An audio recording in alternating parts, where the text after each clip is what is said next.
தேசம் கட்சி சார்பாக மதுபோதை ஒழிப்பு பொதுக்கூட்டம் நடைபெற்றது. புதுக்கோட்டை மாவட்டம் ஆவுடையார்கோவிலில் தமிழர் தேசம் கட்சி சார்பாக மதுபோதை ஒழிப்பு பொதுக்கூட்டம் ஆவுடையார்கோவில் கடைவீதியில் நடைபெற்றது. இந்த பொதுக்கூட்டமானது ஆவுடையார்கோவில் ஒன்றிய செயலாளர் தர்மராஜ் தலைமையில் ஆவுடையார்கோவில் ஒன்றிய இணைச் செயலாளர் கருப்பையா முன்னிலையில் நடைபெற்றது. இந்த நிகழ்ச்சியில் மது ஒழிப்பு குறித்து விளக்க உரையை புதுக்கோட்டை மாவட்ட செயலாளர் பட்டாங்காடு விஜயகுமார் எடுத்து பேசினார். இந்த நிகழ்ச்சியில் மாநில அமைப்பு செயலாளர் மகிடேஸ்வரன் மற்றும் வீரமுத்துரையர் முன்னேற்ற சங்கம் நகர ஒருங்கிணைப்பாளர் ராஜேஷ் மற்றும் மாநில மீனவர் அணி துணை செயலாளர் பழனிராஜா மற்றும் 200க்கும் மேற்பட்ட தமிழர் கட்சி நிர்வாகிகள் மற்றும் பொதுமக்கள் என பலர் கலந்து கொண்டனர். எல்லா கட்சிகளும் அமைப்புகளும் சரியாக செயல்பட்டு இருந்தால் நாங்கள் இதுபோன்று இங்கிருந்து ஒப்பாரி வைத்திருக்க வேண்டிய அவசியம் இல்லை.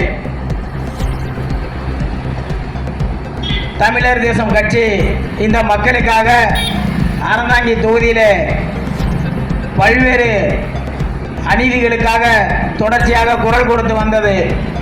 இன்று மிகப்பெரிய ஒரு ஆலமரமாக திராவிட கட்சிகளுக்கு கூட கூட்ட முடியாத ஒரு கூட்டங்களை தொடர்ச்சியாக நடத்தி கொண்டிருக்கின்றது. இந்த கூட்டம் பார்த்தீங்கன்னா மாவட்ட கூட்டமோ தொகுதி கூட்டமும் கிடையாது, ஒரு ஒன்றிய கூட்டம்தான்.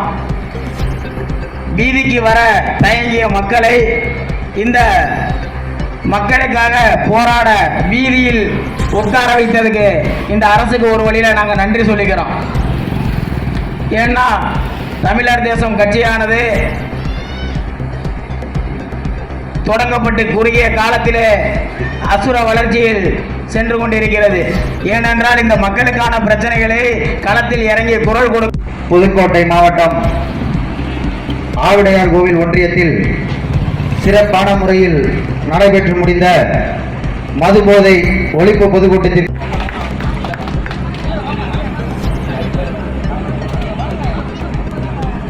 அவர்களுக்கு நினைவு பரிசாக ஒரு காளீஸ்வரன் ஆவுடையார்கள் ஒன்றிய இளைஞரணி செயலாளர் அவர்களை மேடைக்கு வரும்படி அன்போடு கேட்டுக்கொள்கிறோம்.